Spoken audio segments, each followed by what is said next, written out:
O podcast Memória do Futuro é uma viagem pela história do desporto de Guimarães. Uma viagem feita de memórias, locais, histórias e protagonistas. O meu nome é Andreia Barradas e hoje converso com Fernando Castro. Professor Fernando Castro, bem-vindo. Obrigada por ter aceito o nosso convite para este podcast. Um prazer.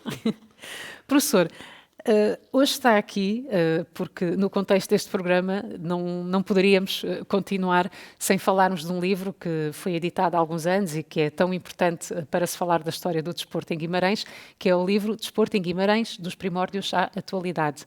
É uma grande obra com muitas imagens e muitos textos que ficam, tal como este podcast, e portanto consideramos que era fundamental tê-lo aqui. Mas antes mesmo de falarmos do percurso, do que o levou a escrever o livro e do que ele de facto representa para a cidade, tenho uma curiosidade. O professor, da sua, digamos, profissão, nada tem que ver com desporto. E eu acho que é justamente essa a curiosidade interessante que nos pode explicar aqui. O que o levou a se interessar por desporto? Como é que começa esta jornada no desporto que ainda por cima depois investiga e escreve sobre, não é? Muito bem. Pronto, eu de formação sou engenheiro metalúrgico. Exatamente. E sou professor, agora já aposentado desde há uns meses, da Universidade do Minho, na área de engenharia mecânica, mas responsável pela parte da metalurgia. E, portanto, digamos que nada disso tem a ver com o desporto. Só, eventualmente, lateralmente poderá ter. Mas o meu interesse pelo desporto, eu sempre gostei de desporto. Eu próprio cheguei a praticar, a treinar ao patins, depois futebol, e depois virei para o xadrez, que é um desporto completamente diferente, mas que foi aquele, digamos, onde tive mais anos a praticar. Portanto, nunca tive muito jeito para o desporto, para o xadrez por acaso tive, cheguei a sou mestre nacional, portanto, não sou um dos tops a nível nacional, nem nunca fui, mas fui já um jogador a nível da região norte relativamente forte.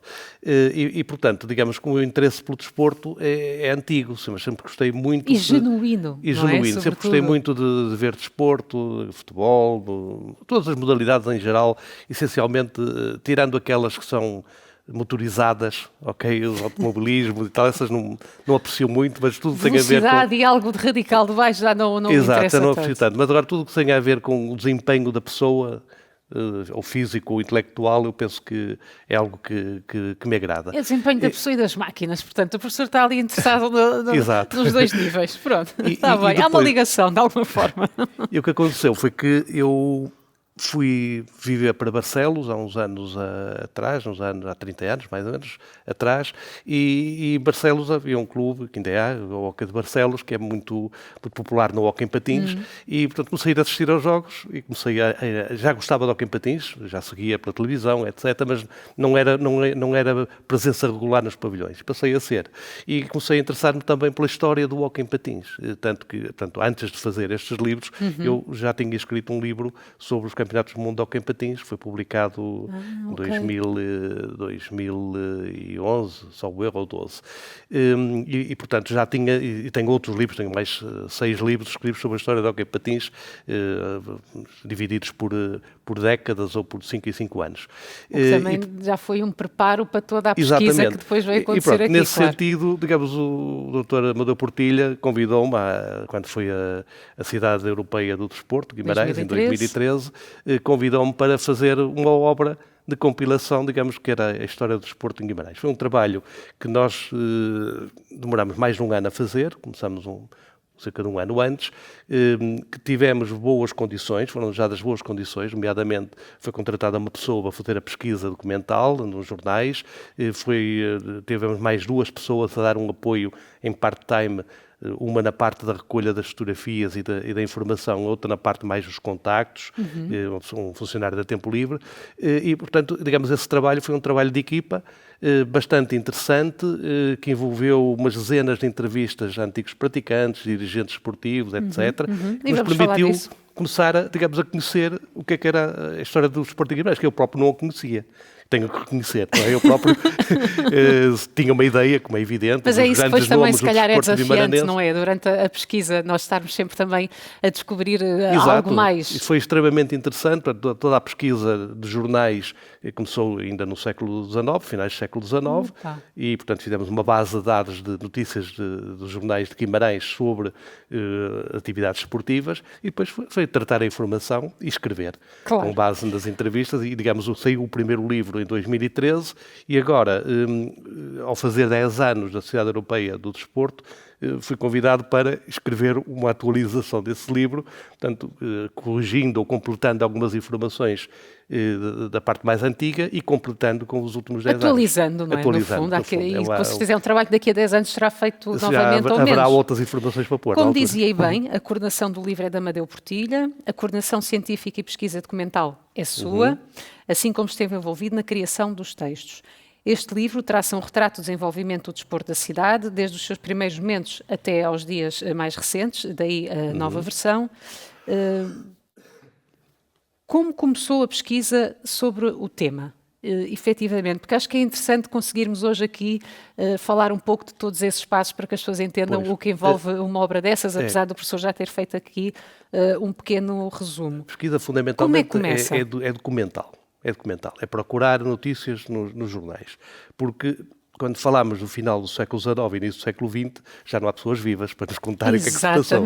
E, portanto, e como é que teve acesso a esses jornais, por exemplo? Os jornais estão disponíveis em vários locais, mas principalmente na Sociedade de Martins Sarmento, portanto tivemos um acesso livre, quer dizer, íamos pedindo os números que queríamos consultar e, portanto, foram extremamente simpáticos e valiosos. Na Biblioteca de Braga, da Universidade do Minho, também fizemos algumas consultas, nomeadamente os jornais do Correio do Minho, Diário do Minho, os jornais de Braga e depois também os jornais do Porto, numa outra situação em que interessava confirmar informações, não é?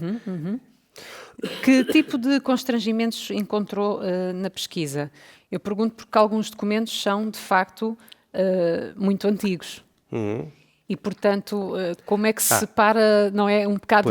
Complementarmente a isto, nós fizemos várias visitas a clubes.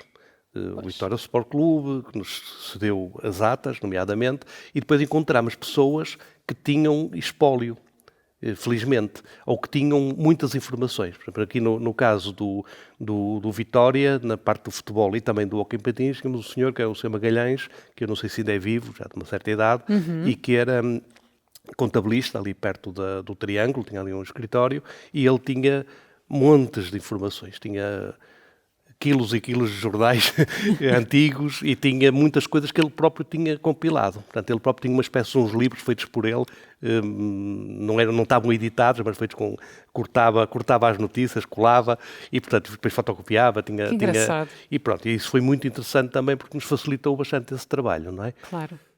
E o Sr. Magalhães foi um jogador da equipa do hóquei em patins do Vitória e, portanto, deu-nos também em primeira mão uma série de informações muito interessantes, porque ele próprio tinha vivido os tempos da equipa. Não é? E onde é que o grupo se reunia? Onde é que podemos dizer que existe aqui um local em Guimarães onde a maioria dos trabalhos foi programado, pensado, onde vocês se juntavam, digamos, com que frequência?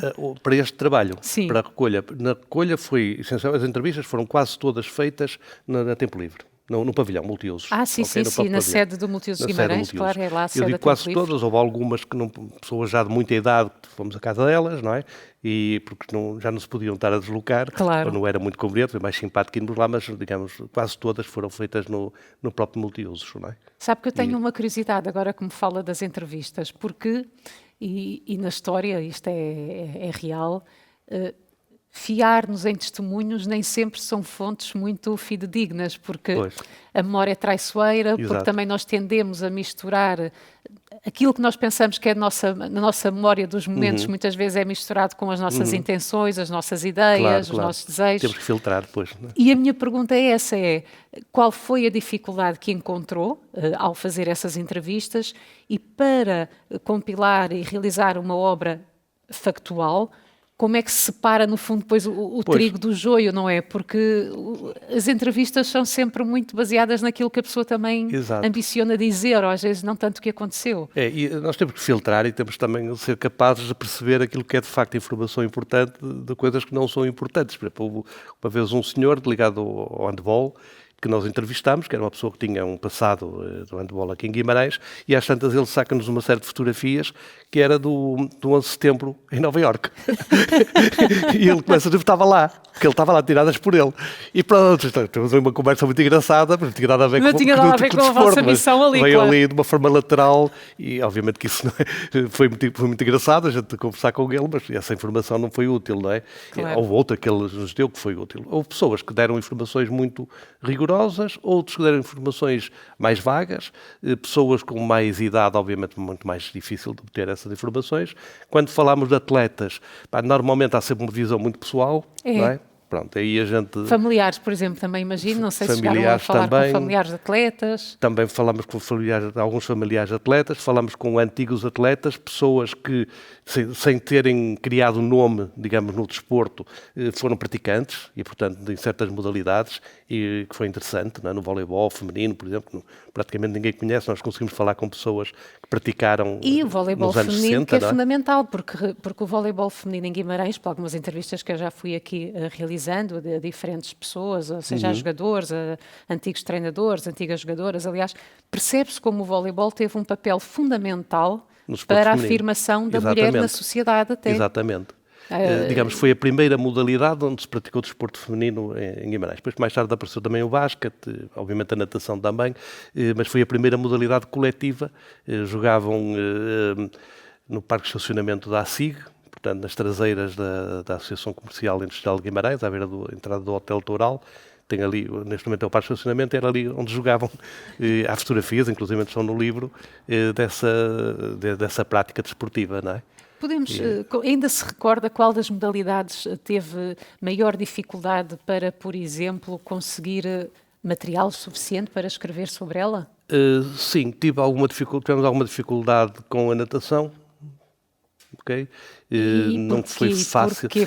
Por haver pouco, por não ter sido uma modalidade ainda de grande relevo em Guimarães ou por outras questões? Mesmo agora para a reedição do livro temos um bocado essa dificuldade. Foi um bocadinho melhor, mas temos bons praticantes de natação em Guimarães.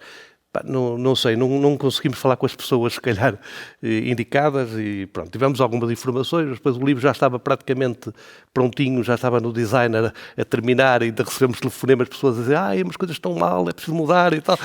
Pronto, e lá fomos à última da hora a fazer umas correções, foi assim um bocadinho.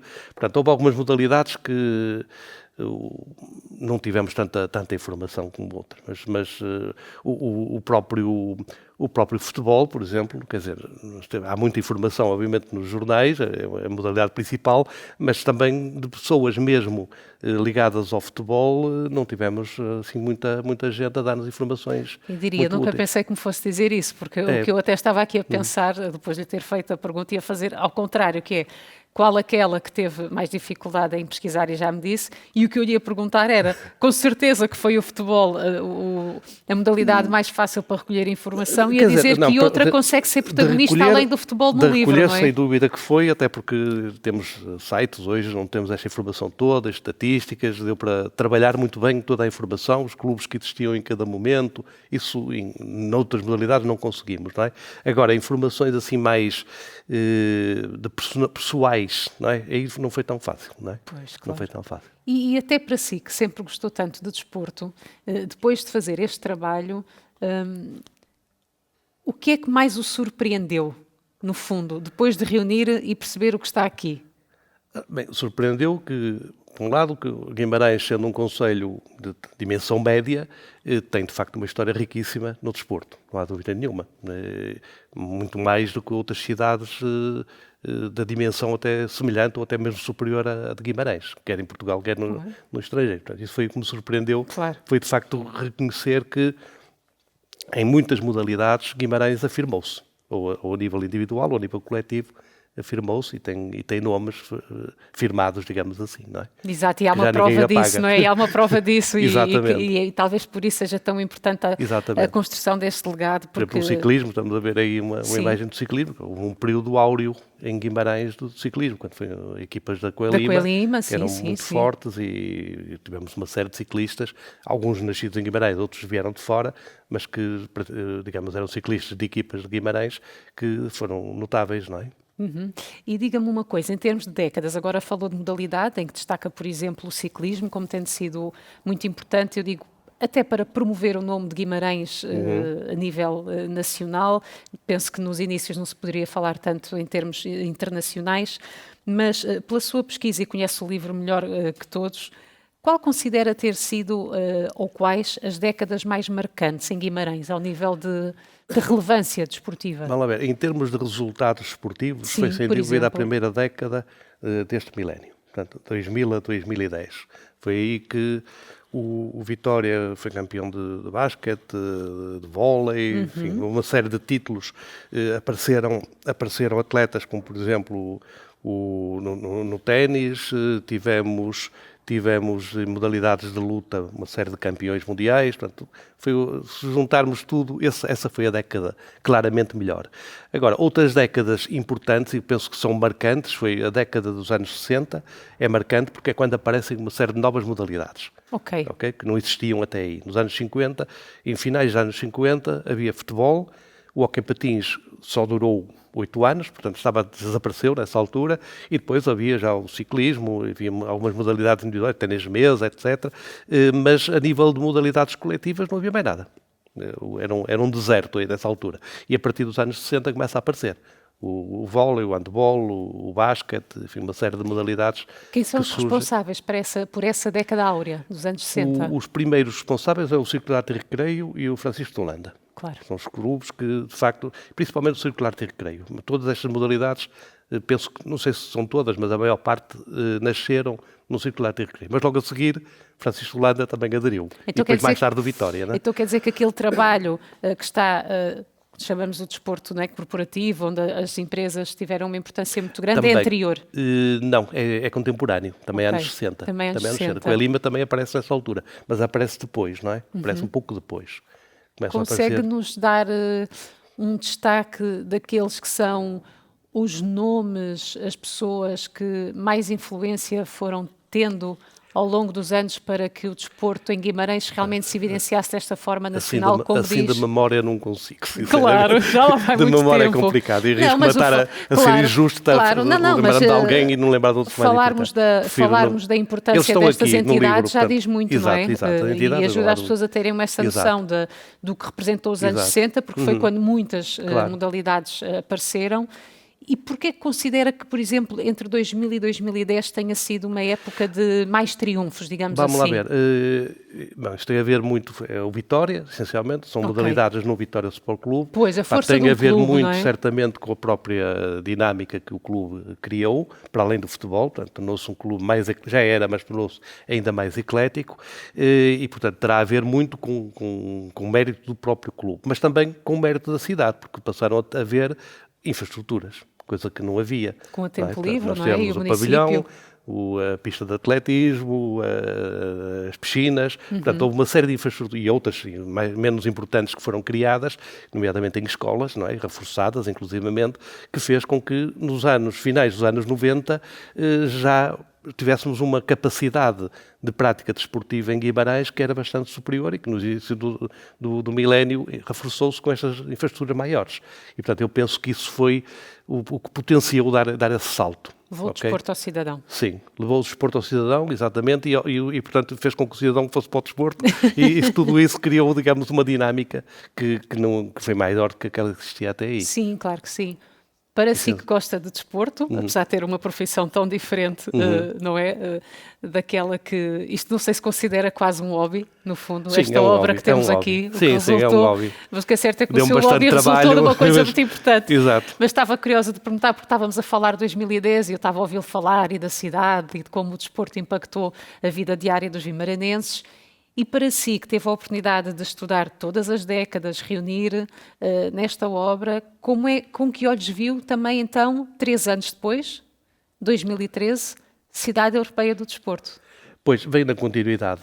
A Cidade Europeia do Desporto acaba por ser chegada numa continuidade desse crescimento e que obviamente aí teve a Câmara e a Tempo Livre tiveram um trabalho muito importante, que conseguir esse título, que penso foi a primeira no país a ter essa designação e portanto foi muito importante e foi também um ano excepcional em termos de prática desportiva, porque de facto houve essas condições, juntou-se aqui uma série de competições. O professor esteve envolvido de alguma forma com a Cidade Europeia? Não, ou só apenas acompanhei, com o livro? foi só o livro como se fosse pouco. E uma exposição que foi feita na altura, que foi coordenada pela minha mulher na Casa da Memória e que foi uma exposição sobre o desporto em Guimarães. No fundo foi um resultado disto, um exposta de uma série de chuteiras, bolas, etc., raquetes antigas, para divulgar, digamos, o que tinha sido a história do desporto. Também foi uma parte muito engraçada essa exposição, porque ajudou-nos também a contatar com pessoas, e depois dizia, eu conheço alguém que tem um não sei o que é antigo, tal,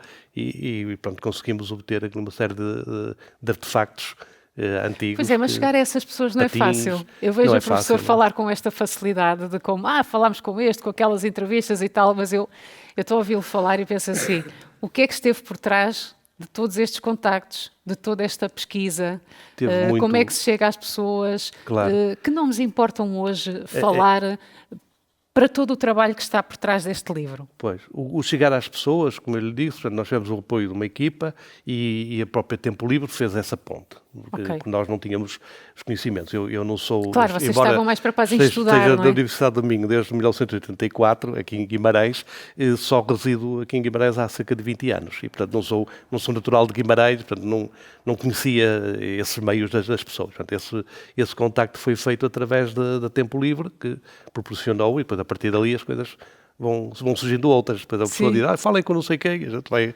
assim fazendo um novelo e vai crescendo, não é? A rede de contactos, digamos assim. Não é? As imagens também são algo de muito rico neste livro. É até um pouco ingrato dizer isto, mas a verdade é que muitas das pessoas que olham para estes livros pouco leem e muito veem, não é? E muito veem. E, portanto, eu acho que as imagens são fundamentais. Nós fizemos uma base de dados com milhares de fotografias antigas e que... Isso é um trabalho que importa falar aqui, para as pessoas entenderem a dificuldade que é, não é? E depois, não obviamente, foram selecionadas algumas apenas, não é? Dessas milhares. O professor ainda se lembra quais as principais, digamos, fontes para a recolha destas imagens? São os próprios clubes? São os atletas? Não, portanto, houve aqui umas fontes, foi só ver a muralha, não é? O próprio arquivo tem também, especialmente nesta segunda edição, temos várias fotografias que estão no arquivo municipal e depois muitas foram fornecidas pelos próprios atletas. Estava aqui a ver para a Aurora Cunha, penso que esta fotografia foi ela até que nos arranjou e portanto, eu tinha aí uma fotografia do Francisco de Holanda no futebol, 1942, se não estou em erro. Foi uma fotografia que um senhor que tinha sido diretor de Francisco de Holanda nos primeiros anos, um dos fundadores do clube, na altura ele estava, digamos, no lar de São Francisco. Nós fomos lá visitá-lo e ele tinha lá uma gaveta cheia de fotografias antigas e aproveitávamos para digitalizar aquilo tudo. Mas isso é camisolas e tudo. Isso é que é giro, não é? Giro. Essas visitas que se fazem. O senhor ficou todo contente, ele tinha já 80 e tal anos, perto de 90 anos, ficou todo contente também. Claro que as informações que nos deu já não eram muito rigorosas, como é natural, não é? Mas tinha muito material. Claro. Para quem entrevistou tantas pessoas... Olha, o futebol de salão também é um que não foi fácil de obter informações. Não? Não foi. Mas por ser pouco praticado? Também por isso, não é? Pois, eu acredito que sim. Mas ia-lhe perguntar, para quem entrevistou tantas pessoas e teve a oportunidade de conhecer e de ter em mãos documentos que mais ninguém vai ter, provavelmente, não é? Porquê é que acha que o desporto significa tanto para essas pessoas com que falou? Consegue, dessas entrevistas que fez, retirar uma ilação do qual o fascínio do desporto para si? Eu penso que para as pessoas, não é? Para essas pessoas. Para si, para essas pessoas. Sim. Porque através dessas pessoas conseguimos também entender melhor, não é? É muito variado. Eu acho que é muito variado. Uns porque foram praticantes de topo e pronto, foi aquilo, alguns até foi a profissão deles, não é? Ou ainda é, né? Em alguns casos são treinadores, eventualmente, sim, não é? Claro. Outros, quando são dirigentes, eu acho que a perspectiva de um dirigente é diferente, não é? Porque gosta da modalidade, gosta de organizar as coisas.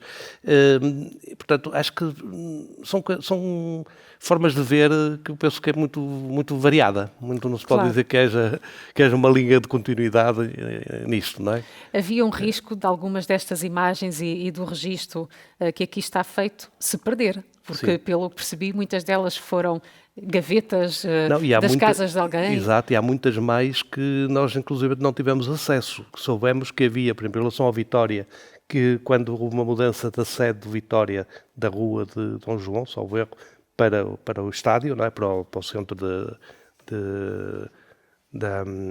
onde eles fazem os treinos, não é? Sim. Parece que se perdeu bastante informação, mas parece que houve alguém que ficou com esse material. Houve um antigo funcionário que ficou com milhares de fotografias, eventualmente. E nós não tivemos acesso a essas. Portanto, foi pena. Conseguiu perceber. Também não é que, quanto ao futebol, tínhamos bastantes, e não era equipas e tal, tínhamos muita coisa para escolher, digamos assim. Não é? Este material ao qual tiveram acesso, hoje em dia, quando o professor pensa no futuro que esse material possa ter e que não se pode perder, alguma coisa aqui ficou, como eu dizia, e há aqui uma recolha de imagens e testemunhos, mas qual pensa que deveria ser o futuro de tantas imagens e testemunhos que lhe passou pela mão para que não se perca? Nós, tudo que era material físico, fotografias, depois foi devolvido às pessoas que nos tinham emprestado, mas ficou tudo digitalizado e a Tempo Livre tem esse espólio, digamos assim, em termos informáticos, não é? Sim, sim. Agora, eu penso que seria, se calhar, necessário fazer algum tratamento dessa informação para que e colocá-la eventualmente na internet. Penso que seria... Na minha opinião, seria útil, mas é uma decisão que não me cabe a mim, não é? Sim. Mas acho que seria útil haver uma base de dados disponível para toda a gente, com fotografias, obviamente, provavelmente não com a mesma qualidade, reduzindo a resolução, mas acessível para quem quisesse consultar, não é? Sim, claro. Agora, em relação a fotografias, gostava de dizer que para o segundo livro, editado 10 anos depois, foi muito difícil encontrar fotografias da última década. O que é estranho. É estranhíssimo. Para a época que vivemos, é estranhíssimo. Não é? Por exemplo, em que todas as pessoas têm um telemóvel e fotografam, mas será que se guarda menos? O Moreirense ganhou a Taça da Liga em 2016, 2016, não é? Ganhou a Taça da Liga de futebol. É o feito mais alto do Moreirense de toda a história do clube. Obviamente, naquele livro não se falava disso, porque foi anterior, mas aqui já se fala. Não conseguimos uma única fotografia da equipa a festejar ou coisas assim. Por isso é que quem vir os dois livros acaba por ver que há muita repetição de imagens. E pois. Porque foi uma das coisas que eu constatei, e eu confesso que é algo que este é um dos livros que eu muito consulto, quando às vezes venho fazer algumas das entrevistas, não para todos os temas, mas para outros com certeza são úteis. E uma das coisas que eu reparei foi justamente essa, que há muitas fotos que se replicam. E eu pensei... será que é propositado porque não queriam mudar muito aquilo que já foi feito? Não se poderia mudar demasiado, mas algumas coisas deveria ter mudado melhor, não é? Eu diria, do primeiro livro, 90% das fotografias a que tivemos acesso foram aproveitadas. Tinham boa qualidade. Nesta é exatamente o contrário. Na última década, eu diria que 90% não servia para nada. Porque as pessoas, eu tenho muitas fotografias, mandavam fotografias no Facebook. Não tem a mínima qualidade para uma publicação, não é? Pois é. E, portanto, vês o designer e corta.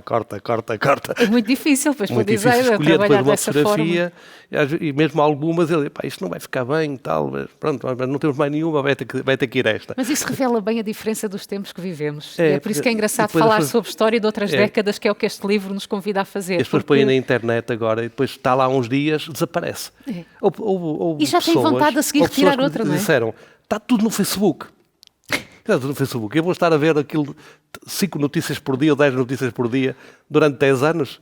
Está lá tudo no Facebook, mas eu não tenho vida para estar a ver o vosso Facebook. Está a ver, mas esse testemunho que me traz diz que, de facto, que até em papel é mais fácil pesquisar. É muito mais fácil ter jornais. É. A internet é útil porque a gente faz pesquisa, procura e encontra. É mais rápido para encontrar. Mas depois para encontrar material de qualidade, não. Nada como ter o físico, não é? Nada como ter o físico, exatamente. Não, realmente hoje em dia toda a gente tem a sua máquina fotográfica, mas como também é tão fácil retirar, apagar e tirar outra, exatamente, o cérebro das pessoas também já está formatado para essa forma, não é? Já ninguém tem álbuns em casa, não é? Já ninguém tem álbuns, é isso. Engraçado. E, portanto, essa informação hoje é muito difícil de guardar. Os próprios jornais que publicaram as fotografias não as têm. Não têm de forma digital. Não vamos pegar no jornal e fotografar do jornal. Não podemos. E alguém que está na área da informação e da comunicação não perceber a importância que é ter realmente o papel. E uma das coisas que eu ia perguntar a seguir era justamente essa, que é, depois de ter feito esta obra, qual o papel, qual a importância que de facto este livro representa para a cidade. E acho que já falámos disso de várias formas, não só porque conseguiu-se perceber aqui como o desporto para a cidade de Guimarães significa, e tem muitos mais feitos quando comparando com outras cidades, como também revela a importância do que é ainda ter algo em papel, físico, não é? Materializado, apesar dos tempos que vivemos. Exatamente. É o que fica para o futuro. E depois, eu penso que os clubes deviam ter mais cuidado com o seu património histórico. E são poucos os que têm, não é? Mesmo o próprio Vitória não tem um espólio arquivado e devidamente guardado, não é? Há pessoas que têm, mas não o clube, não é? O Francisco de Holanda também é a mesma coisa, está lá muito a monte. Na altura, quando nós fomos lá há mais de 10 anos, tinha muita informação a monte. A Coelima por acaso ainda tinha muita coisa, porque como aquilo já pouco era utilizado, e estava lá muita coisa guardada, para um canto, em caixotes e tal. Por acaso ainda bem que me fala da Coelima. Como é que foi entrar na Coelima, e agora que falamos em materiais físicos e aquilo que foi, e falou-me do ciclismo, a importância que teve, como é que é entrar na Coelima tantos anos depois? Pois, para quem vai falar de um tempo da Coelima que já não existe. Com uma pessoa que eu já não sei qual é o nome, mas penso que está aqui indicado no livro, que nos facultou inclusivamente uns boletins que a Coelima publicava, a Comissão de Trabalhadores publicava, com muita informação sobre o desporto. Não era só sobre o desporto, mas tinha muita informação sobre o desporto. Eram boletins para aí mensais, talvez, ou bimensais, e que tinha muita informação sobre a atividade desportiva do clube. E, portanto, nós tivemos acesso a essa informação toda. E depois fomos ao pavilhão, onde existia lá, no fundo, havia lá uma sala, uma espécie de um escritório, onde tinha para lá muitas pastas, muitos caixotes, e vasculhámos um bocado e conseguimos também encontrar algumas coisas aí interessantes. Mas quer dizer, já nada é guardado com tanta estima assim. Não, e até é engraçado que eles tinham, inclusivamente, circulares das associações esportivas de Braga, arquivadas, e que as próprias associações não têm. Quando a gente liga para Braga, não tem. Por exemplo, na patinagem, eu conheço bem a situação, está em Barcelos, também essa informação não está minimamente coligida. E as federações é igual, infelizmente. Pois, bem se revela a importância de poder ter a oportunidade depois de fazer uma obra assim, não é? Onde alguma coisa se salva, digamos assim. Sim. Qual foi dessas visitas ou dessas entrevistas, ainda tem memória de algum momento que o tenha marcado mais? Essa da Coelima gostei bastante. Referi essas entrevistas com o Sr. Magalhães, era um poço de informação, uma pessoa amava mesmo isto, não é? E tinha muita informação coligida, ele sim, que tinha guardado e devidamente tratada, que é uma coisa rara. Depois também a entrevista com o Dr. Fernando Xavier, que já estava, digamos, numa fase bastante idade, né? Em casa dele. O Dr. Fernando Xavier, convém dizer que foi uma pessoa importante, foi nomeada pelo Vitória, nos anos 60, para representar o Vitória na Associação de Esportes de Braga. E foi mesmo o presidente da Associação. Foi essa Associação de Esportes de Braga que começou a organizar, a nível do Distrito de Braga, as competições, as modalidades ditas pobres. Porque era tudo feito a partir do Porto. Portanto, o Vitória, se queria jogar, tinha que jogar com as equipas do Porto. Ou o circular de recreio, não é?